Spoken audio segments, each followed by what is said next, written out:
ஒரு கிராமத்தில் ஏழை விவசாயி ஒருவர் இருந்தார். தினமும் ஆற்றிலிருந்து தண்ணீர் எடுத்து வர 2 பானைகளை கழியில் தொங்கவிட்டு சுமந்து செல்வார்.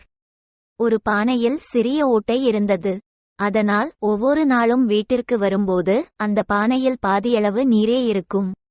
குறையில்லாத பானை ஓட்டை பானையை பார்த்து எப்போதும் கேலி செய்யும். 2 வருடங்கள் கழிந்தன. ஓட்டை பானை விவசாயியிடம், ஐயா, என் குறையால் தண்ணீர் சிந்தி உங்கள் வேலை அதிகரிக்கிறது. என் குறையை சரி செய்யுங்கள் என்று கேட்டது. விவசாயி புன்னகைத்து, பானையே, உன் ஓட்டையால் சிந்திய தண்ணீரில் வழி நெடுக பூச்செடிகள் விதைத்து வைத்தேன். அவை நீ தினமும் சிந்திய தண்ணீரில் வளர்ந்து எனக்கு அழகான பூக்களை அளிக்கின்றன. அவற்றை விற்று பணம் சம்பாதிக்கிறேன் என்றார். இதை கேட்ட ஓட்டை பானை கேவலமாக உணர்வதை நிறுத்திவிட்டது.